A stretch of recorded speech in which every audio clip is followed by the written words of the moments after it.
지선아 사랑해라는 책을 쓴 이지선 작가는 자신이 타고 가던 차가 음주운전 차량에 의해서 큰 사고를 당하게 되자 많은 화상을 입고 큰 고통 가운데 빠지게 되었습니다. 일상적인 삶을 살아가다가 갑작스럽게 일어난 그 큰 사고로 인해서 너무나 고통과 너무나 큰 절망의 수렁으로 떨어지게 됩니다. 내가 왜 이런 일을 당해야만 합니까? 원망하기도 했고, 아름다운 외모를 잃어버린 큰 상실감, 그리고 수없이 반복되어지는 고통스러운 수술들, 모든 것이 그녀를 너무나 힘들게 하였습니다. 그러나 그 옆에 있던 가족들을 생각하며 조금씩 힘을 내기 시작합니다. 어느 날 여러 차례의 수술이 끝나고 코에서 콧물이 흐르는 것을 느끼며 감사했다고 합니다.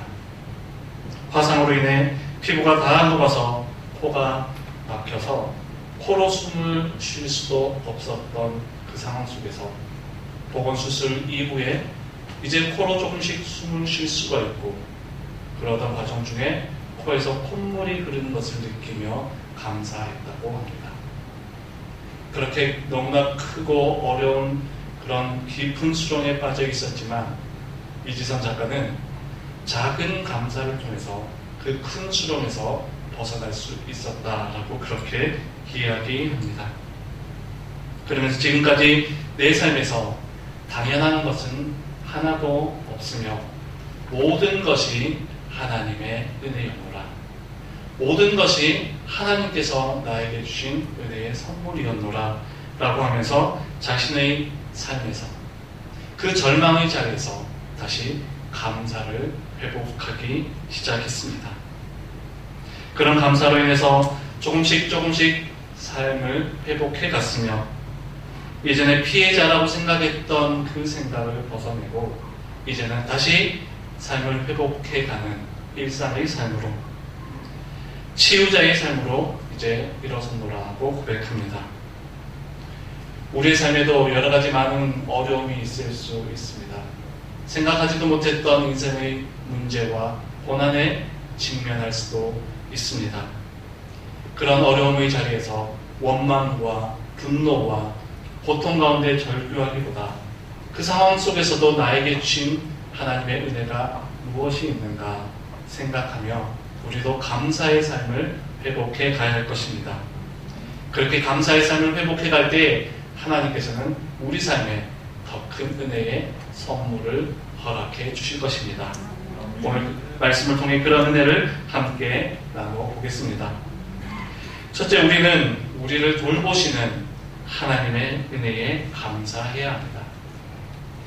오늘 함께 읽었던 본문의 배경은 히브리인들이 매우 고통스럽고 힘겨운 상황에 놓여져 있을 때의 이야기입니다. 출애굽기 2장 23절을 보게 되면 이스라엘 자손은 고된 노동으로 말미암아 탄식하며 하나님께 부르짖었다라고 말씀하고 있죠. 이미 우리가 잘 알고 있듯이 요셉이 애굽의 총리가 되고 나서 그의 형제와 가족들도 모두 애굽으로 들어와 함께 거주해서 살게 됩니다. 그 당시 초창기의 총리는 그 당시에 애굽의 바로는 요셉과 그의 형제들에게 아주 선대하면서 극진히 대접해 주었습니다. 그러나 시간이 지나면서 요셉을 알지 못하던 바로 왕들이 등극하면서 이제 그 요셉의 가족들 히브리인들을 억압하기 시작합니다.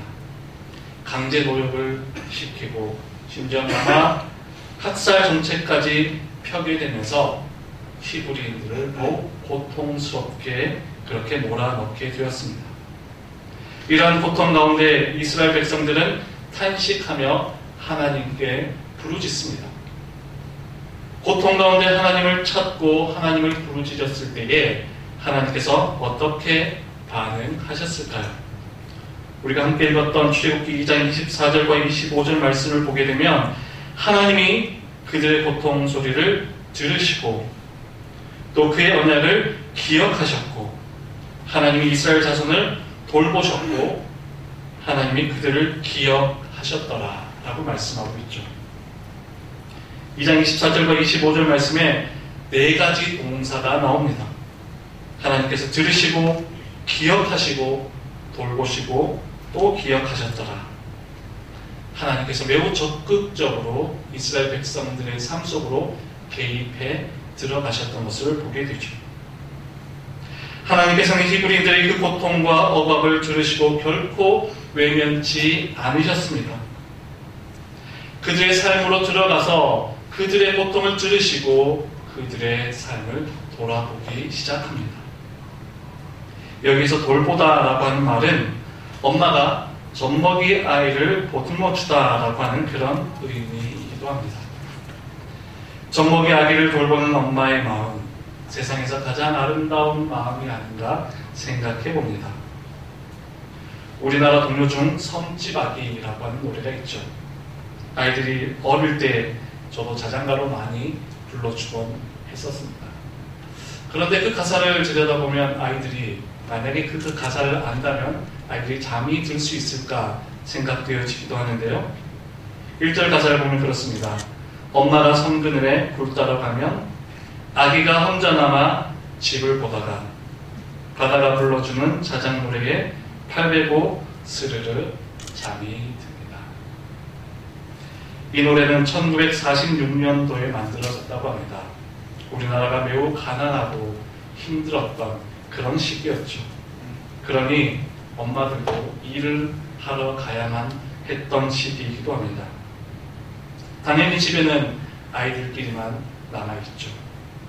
심지어 어떤 집에서는 그 집안에다가 먹을 것을 조금 넣어놓고 밖에서 문을 잠그고 부모가 일을 해야만 했다라고 하는 그런 이야기도 들어본 적이 있습니다. 그러면 아이들은 혼자 놀다가 자기들끼리 놀다가 먹다가 잠이 들곤 하죠. 그렇게 할 수밖에 없었던 부모님들의 심정이 어떠했겠습니까? 섬집아기 2절 가사에 그 엄마의 심정이 잘 나타나 있습니다.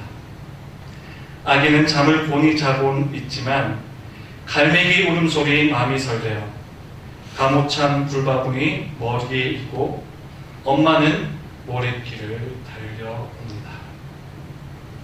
가모찬 굴바구니 머리에 있고 엄마는 모래길을 달려옵니다. 이것이 엄마의 마음이죠. 혹 갈매기 울음소리에 아이가 깨서 울지는 않을까? 배고파서 아이가 힘들어하고 있지는 않을까? 굴바구니를 다 채우지 못했지만 엄마의 마음은 온통 아기에게 가 있다는 것이죠. 이 마음이 어쩌면 히브리인들을 생각했던 우리 하나님의 마음이 아닌가 생각해 봅니다. 이스라엘 백성들이 고통 가운데 절규하며 하나님께 부르짖을 때에 하나님께서는 그 고통 소리를 결코 외면치 않으시고 그들의 인생 속으로 그들의 삶으로 적극적으로 개입해 들어가셔서 그들을 기억하시고 그들의 소리를 들으시고 그들을 돌보셨던 것이죠. 우리 하나님께서는 오늘 우리를 향해서도 그러한 마음으로 우리를 보듬어 주실 것입니다. 우리도 살아가면서 여러 가지 많은 어려움을 만나게 됩니다. 처음에는 잘 될 것처럼 생각하고 일을 시작했지만 뜻하지 않은 어려움을 만나기도 합니다. 사람들과 일하는 과정에서 처음에는 마음이 잘 맞고 뜻이 잘 맞지만 시간이 지나면서 오해가 생기기도 하고 갈등이 있기도 하고 상처를 받기도 합니다. 경제적 어려움을 겪기도 합니다.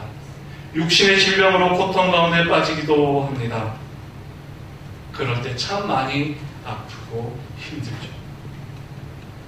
그러나 그때도 우리를 돌보시는 하나님, 우리의 고통과 우리의 신음소리를 들으시고 결코 외면치 않으시는 우리 하나님이 있음을 우리는 기억해야 할 것입니다.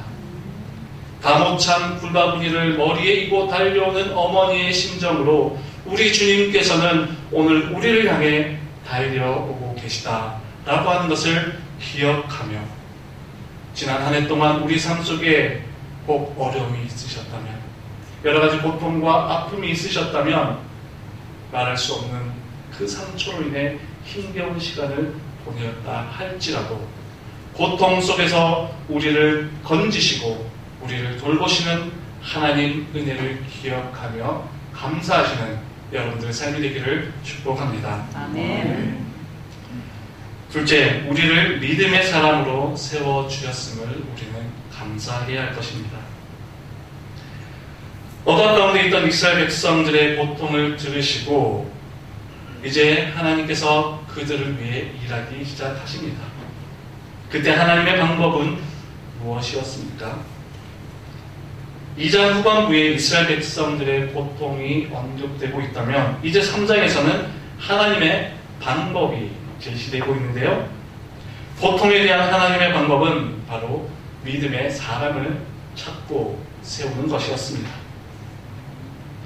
성경을 보면 언제나 하나님의 방법, 언제나 하나님에 대한 믿음의 사람이었습니다. 물론 하나님께서는 사람 때문에 실망하고 사람 때문에 아파하기도 하셨지만 그러나 언제나 하나님의 방법, 언제나 하나님의 계획은 믿음의 사람이었다는 것이죠. 고통 가운데 절규하고 있는 이스라엘 백성들을 도와주기 위해 하나님께서는 믿음의 사람을 찾고 세우셨는데 그 사람이 바로 모세였습니다. 그렇게 찾은 하나님의 방법, 모세는 어떤 상황에 놓여져 있었습니까? 히브리인들도 물론 고통과 어려움 가운데 놓여져 있었지만 하나님의 방법, 하나님의 대안이라 할 수 있는 모세의 삶도 결코 녹록지는 않았습니다. 히브리인을 괴롭히던 애굽의 군사를 죽였기에 바로의 낯을 피해 도망 나와서는 광야에서 인생 깊은 슬럼프의 시기를 겪고 있을 때였습니다. 한때 애굽의 왕자로 세상의 중심에 서 있을 때도 있었지만 하나님께서 그를 찾고 부르셨을 때는 그의 인생 가장 깊은 수렁에 있을 때에 하나님께서는 모세를 찾아가셨습니다. 왜 이렇게 가장 인생 깊은 수렁에 있을 때 하나님은 모세를 찾아가셨을까요? 힘이 있고 능력이 있고 세상의 중심에 있던 그때가 아니라 왜 광야에 홀로 남겨진 홀로 외톨이와 같은 존재로 있던 그때에 모세를 찾아가셨을까요? 성경에는 4개의 복음서가 있죠. 마태, 마가, 누가, 요한복음이 있습니다. 그러나 정경에 포함되지 못한 다른 복음서들도 있습니다. 가장 대표적인 것이 도마복음이라고 할 수 있는데요.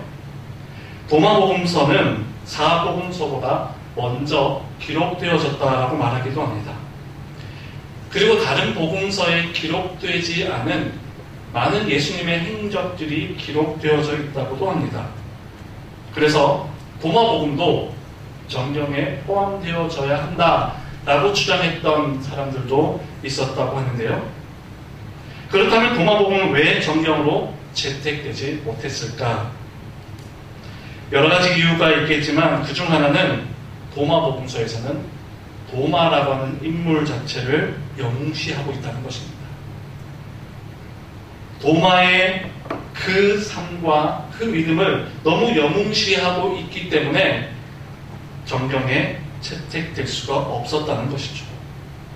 반면 마태, 마가, 누가, 요한복음서를 보면 제자들의 모습이 어떠합니까? 예수님께 혼나기도 하고 예수님의 질문에 엉뚱한 대답을 하기도 합니다.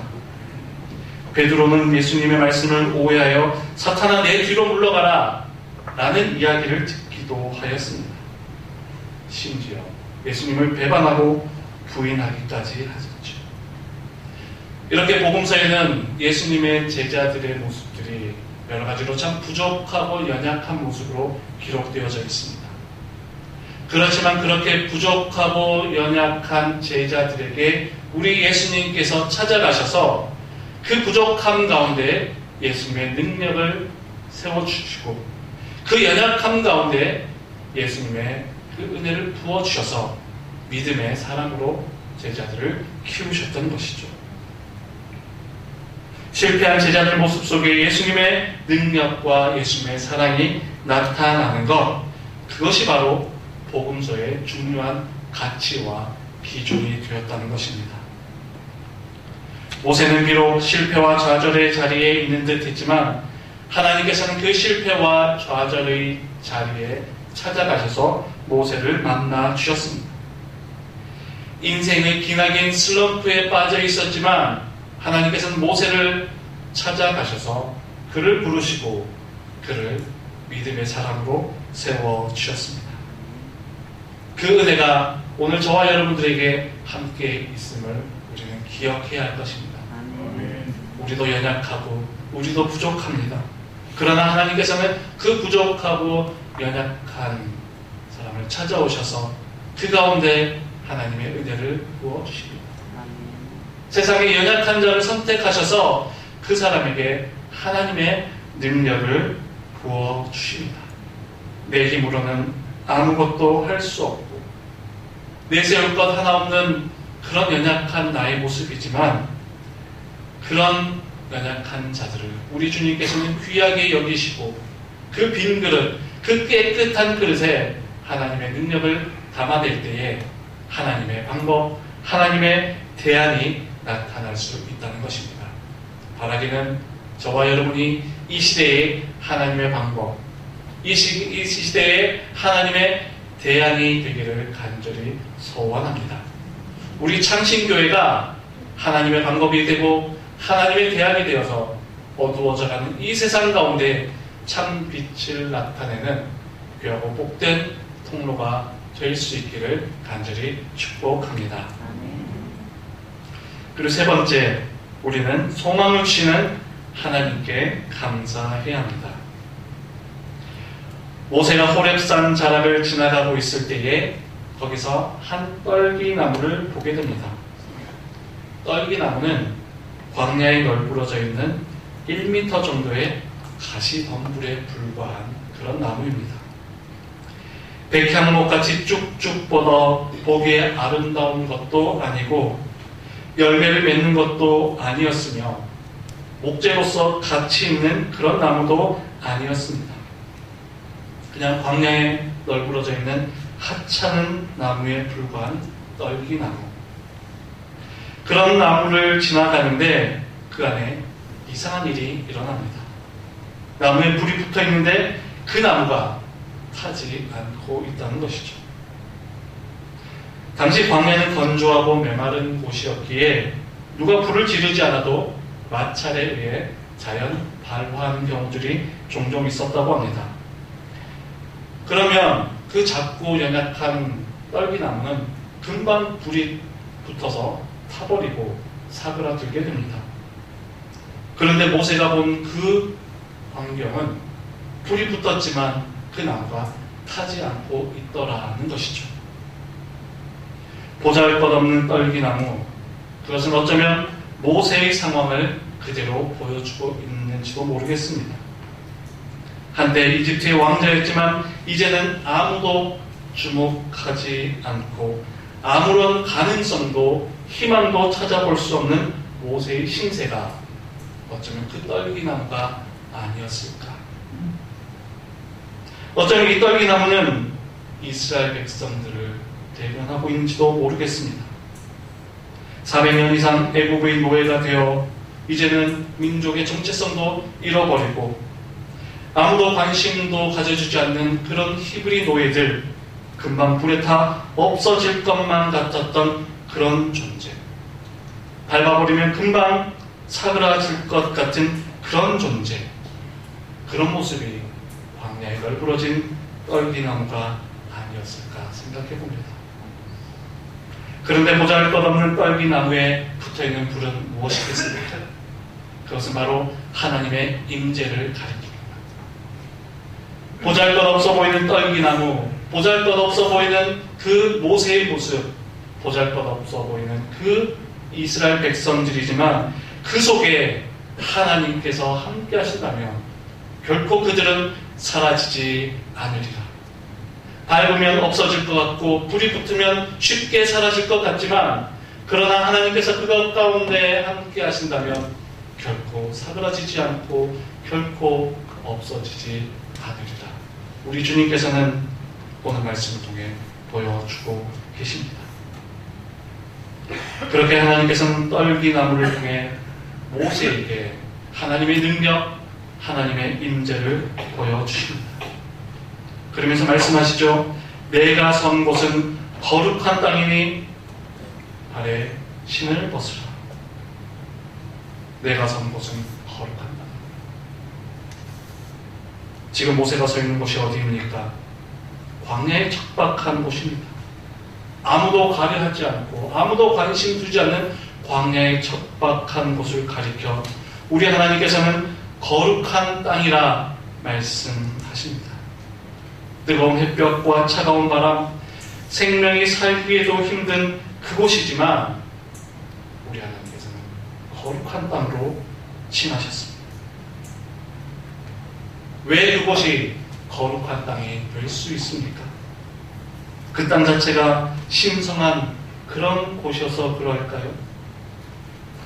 기독교가 아닌 타 종교에서는 샤머니즘이나 정명숭배 사상으로 어떤 특정한 장소나 특정한 물건을 신성시하기도 합니다. 그러나 기독교 신앙은 그렇지 않습니다. 어떤 특정한 지역, 물리적 공간을 거룩하게 생각하지 않습니다. 그러나 오히려 반면 하나님과 함께 한다면 그곳이 어떤 곳이라 할지라도 아무리 척박하고 아무리 메마른 곳이라 할지라도 하나님이 함께 하신다면 그곳이 어떤 곳이 된다고요? 거룩한 땅이 될 수 있다라는 것입니다. 거룩한 것의 기준은 눈으로 볼 때 화려하고 아름다운 곳이냐, 그것에 있는 것이 아니라 하나님이 함께 하느냐 그렇지 않느냐에 따라 달려있다는 것이죠. 오늘 우리 인생도 마찬가지입니다. 우리의 인생이 거룩해질 수 있는 것은 무엇입니까? 나의 능력, 나의 힘, 내가 가진 그 무엇으로 내가 거룩해질 수 있는 것이 아니라 하나님이 함께 하신다면, 하나님이 함께 하신다면 높은 산이나 거친 들이나 초막이나 궁궐이나 그곳에서 내 주님을 모신다면 그곳이 바로 하늘나라가 되는 것. 아멘. 그것이 바로 우리의 신앙입니다. 아멘. 고통과 절망 가운데 있던 이스라엘 백성들을 하나님께서는 돌보셨고 좌절과 절망 가운데 있던 모세를 부르셔서 그들을 거룩한 백성으로, 거룩한 삶으로 우리 하나님께서는 다시금 회복시켜 주십니다. 보잘것없어 보이는 떨기나무와 같은 존재이지만 하나님이 그곳에 함께 하신다면 그 사람은, 그 공동체는 이제 세상 중심으로 나아가서 그 세상을 변화시킬 수 있는 거룩한 사명자로 세워줄 수 있음을 오늘 본문은 우리에게 보여줍니다. 추수감사절을 맞이하는 우리 모두의 마음에 하나님 주신 은혜를 기억하며 하나님께서 우리의 삶을 거룩해 하시는 그 은혜를 회복할 수 있게 되기를 소원합니다. 아멘. 좌절과 절망의 자리에 있었으니까 그렇다 할지라도 우리 삶 속에 주신 하나님의 은혜와 하나님의 그 감사를 회복해 보십시오. 그렇다면 그곳이 이제 하늘나라가 될 것이며 절망의 자리가 아닌 소망의 자리로, 실패자의 자리가 아닌 거룩함의 자리로 나아가게 될 것입니다. 지구촌교회 원로 목사이신 이동원 목사님께서는 2020년 암으로 투병 중이던 아들을 먼저 하늘나라로 떠나보냈다고 합니다. 아들을 떠나보내는 천국 환송 예배에서 아들과 작별하며 남은 10가지 감사의 내용입니다. 첫째, 아들이 지독한 암의 통증에서 해방되어 감사합니다. 둘째, 아들이 영광의 나라 천국에 입성하여 감사합니다. 셋째, 그동안 유머가 많았던 아들로 인해 누린 기쁨으로 인해 감사합니다. 넷째, 단 한 번의 불평 없던 그의 아내와 애교 덩어리 손자를 안겨주셔서 감사합니다. 5째, 어려서 게임을 좋아하더니 게임 회사 변호사가 된 것에 감사합니다. 6째, 아들의 고통을 통해 예수님을 내어친 하늘 아버지의 고통을 알게 하심에 감사합니다. 7째, 아들의 암투병을 통해서 수많은 암 환자의 고통과 연대하게 된 것에 감사합니다. 8째, 자식을 먼저 떠나보낸 수많은 부모의 고통과 연대하게 되어 감사합니다. 9째, 아들의 치유를 위해 기도한 수많은 중보자와 한 지체가 되어 감사합니다. 10째, 아들이 간 천국을 더 가까이 소망하게 되어 감사합니다. 오늘 우리도 깊은 절망과 아픔의 자리에 있을 수 있습니다. 그러나 하나님께서는 그 고통을 들으시고 우리의 삶을 절망의 자리에서 소망의 자리로 옮겨 주실 것입니다. 우리의 삶의 자리에서 감사와 기쁨과 은혜를 누리며 살아갈 때에 그 감사와 기쁨을 통해 더 큰 하나님의 축복을 받게 될 것을 소망하며 더욱 큰 믿음으로 정진해 나가시는 우리 모든 창신교회 성도들 되시기를 간절히 축원합니다. 기도하겠습니다. 살아계신 하나님, 추수감사주일을 맞이하여 우리 삶 속에 주신 하나님의 은혜를 다시 한번 새겨봅니다. 하나님께서는 우리에게 이미 많은 은혜를 주셨지만 우리는 그 은혜를 기억하지 못하고 감사를 잃어버리고 불평과 원망이 가득하지는 않았는지 돌아봅니다. 힘들고 어려운 속에서도 우리의 고통을 들으시고 우리를 믿음의 사람으로 세우셔서 다시금 소망의 자리로 인도하심을 믿고 따라가는 주의 백성들이 될 수 있도록 인도하여 주옵소서. 특별히 하나님께서 세우시고 사랑하시는 창신교회가 기쁨과 감사가 넘쳐나는 교회가 되게 하여 주옵소서. 그 은혜와 기쁨이 교회 울타리를 넘어 창신 학원과 지역사회 가운데 그리스도의 사랑을 전하는 귀한 축복의 통로, 귀한 사명자의 그 역할들을 잘 감당해가는 우리 교회가 될 수 있도록 인도하여 주옵소서. 예수님 거룩하신 이름으로 기도하옵나이다. 아멘.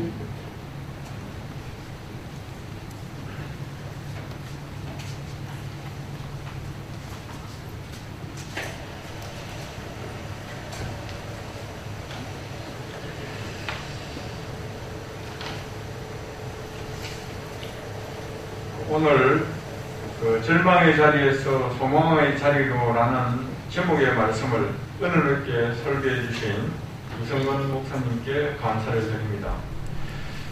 이어서 특송은 오늘 추수감사절을 맞이하여 특별히 양리